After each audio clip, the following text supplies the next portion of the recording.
Marxism. Now, the Marxist idea is predicated on the fundamental assumption that, I would say, that individualistic Western capitalist culture is corrupt beyond redemption, and that it's fundamentally erected to do nothing but benefit those who happen to have the maximum power. And so then you get the racial issue like white privilege, and you get the patriarchy idea, you know, that it's white men in particular who've created this only for themselves, and that all of the processes that are used to support this system, including logic and rationality and dialogue, all of those things are only offshoots of the desire for that small group of power-mad creatures to maintain their dominance over the rest of the world. And the only reason that there's any wealth associated with that is because the wealth was generated as a consequence of oppression.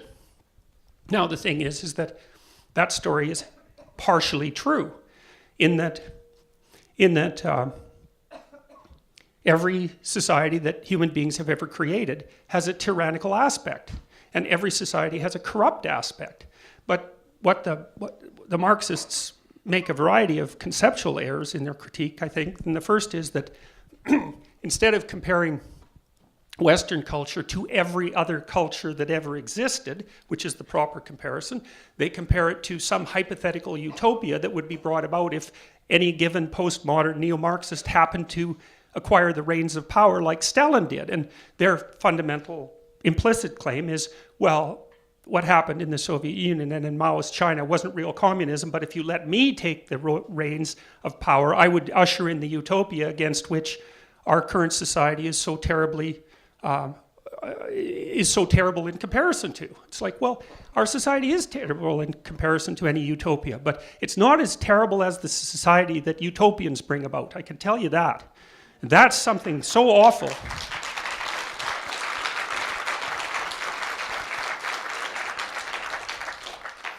Then you think, well, what about comparing Western civilization to other civilizations? It's okay, well, go ahead, do it. Do it. Read your damn history and see what you conclude. It's like, for all of its flaws, and there are many, many flaws, there's never been a system on the planet that has brought so much good to so many people in such a short time. You know, as we sit here today, 300,000 more people in the world will have electricity. And we're eliminating poverty in the world so fast you cannot believe it. So in the year 2000, for example, the UN set up a goal that would see poverty halved across the world by 2015, and they actually reached it in 2013. I mean, think about that. In 13 years, it's not even a generation, a number of people who live in absolute poverty was halved. And if you look around the world, the rate at which the middle class is being generated is absolutely unparalleled at any time or place by orders of magnitude. And so, like, what's the problem here exactly? Well, you know, are we raping the planet? Well, yeah, for sure, but it's doing the same to us. And that's the other thing that the radical leftists don't ever consider. It's like people do all sorts of destructive things, and they don't live in perhaps the most harmonious way with the planet itself. But Jesus, mostly what we're trying to do is not die. And you know, well, really, I mean, good God, you know, think about where we live. It's like, you can't live here. You're bloody African apes, you know. You can't live here. It's too cold. And so from November to March, you're basically staving off freezing to death in a few hours using this vast industrial complex that we've built. And it's like, it's certainly, we pay a price for it. And maybe it's not sustainable in its current form, but it's not like we don't have our reasons. It's not just rapaciousness and greed. And the idea that Western society is nothing but oppressive it's an untenable idea. It's simply wrong. I mean, we know this even technically, because one of the things we know is that although there are prejudicial attitudes that keep deserving people from occupying the positions where they would be of most benefit to themselves and to other people. We know, for example, that if you want to be successful in a Western culture, there's two things that are of great benefit, and one is that you're conscientious, which means you're hardworking and you have integrity, and the other is that you're intelligent, and those are very powerful predictors of success. And to me, they actually validate the culture itself, because you got to ask yourself, is like, who do you want to be successful? And maybe smart, hardworking people are the right people to rise to the top. And that is not to say that everyone at the top is smart and hardworking. Like, these aren't absolutes, they're tendencies.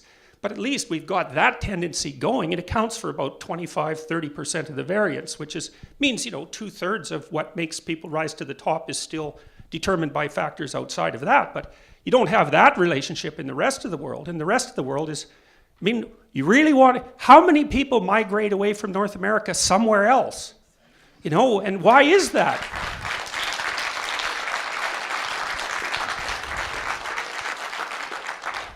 Why is that? Well, it's because for all of its faults, and there are many, because people are faulty, and that's wired right into them, for all of its faults, this is as good as we managed to do. And to be foolish enough to let that sink because we're comparing it to some utopia and whose manifestations we have already experienced in the most horrifying possible way is absolutely reprehensible.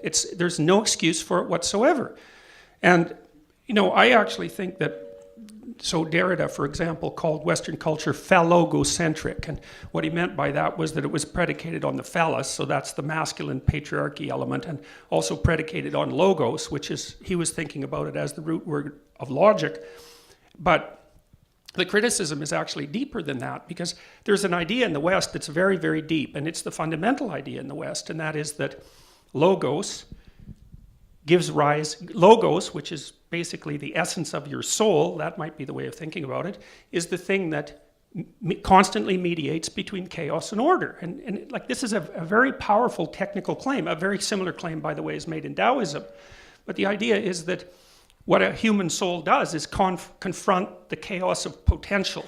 And you kind of know that you live like that. You're always trying to realize your potential, whatever that is, and you're trying to realize the potential of the world. So you confront this chaotic potential, and by using your logos, which is your consciousness and your capacity to think, but even more importantly, your capacity to speak, because that helps you correct errors, right? You think and you're full of errors, and then you talk and people tell you why you're stupid, and then maybe you get a little bit smarter. That's really the point. Because when you think, you're still going to be subject to your own biases. But if you speak publicly, then people will tell you in no uncertain details just exactly what's wrong with you and your stupid ideas. And hopefully you can listen and you won't be such a moron the next time you have something to say. But the idea that the West is founded on is that the human soul confronts the potential of chaos and generates habitable order out of it. And that's why the individual has divine status, let's say, in the West. That's why in our oldest books, the idea is that the human being was made in the image of God, because God is also the thing that takes potential and transforms it into order. This is a profound idea, and it's something that the postmodernists, they hate that idea. They absolutely hate it, and that's why they won't do things like engage in dialogue, right? Dialogue is the shared logos. That's the root of the word. They won't engage in dialogue because in their world, your identity is either oppressor or oppressed. That's back to the Marxism that underlies postmodernism. And that's all you are. You're whatever your ethnicity is, or your racial group, or your sexual identity, or whatever identity group they want to come up with, because they can be infinitely fractionated. And you're either an oppressor or an oppressed. And that's all there is to you. Like, you're just a member of a group. And if you're oppressed, then you're good, and then if you're an oppressor, then you're bad. But the problem with that, even though there's some truth in it, because like, I could pick out an identity dimension for any of you that you're an oppressor along, and another dimension along which you're oppressed, no problem. But the problem with that is that it doesn't actually tell you what to do. And this is also the problem with the postmodern identity. Identity isn't just who you think you are, and it's certainly not your bloody ethnicity or your sexual preference or anything so stupid. And the reason for that is that your identity is what you use to operate in the world. Like, it's what makes you a functional person, and not only as far as other people are concerned, but as far as you're concerned, but also as far as nature itself is concerned. Like, an identity is more like the toolkit that you use to operate in the world. And, being black or being white or being gay, it's like, that's not a toolkit to operate in the world. At best, it's a shallow description of one dimension of your being. And identity is something that you have to negotiate with other people because they need to trade with you. It's like, you have something to offer, and if I have something to offer, then we can communicate, and hopefully it's good for you, and it's also good for me. We both benefit from that. And that's identity. It's like these ideas that identity is, first of all, subjective whim, which is what's been basically written into Bill C-16. It's like, That's a really poorly socialized 3-year-old thinks that. Is that I'm whoever I want to be and no one else has anything to say about it. It's like, well, try that on the playground and see how many kids will play with you. It's like 0, unless they're forced to, you know.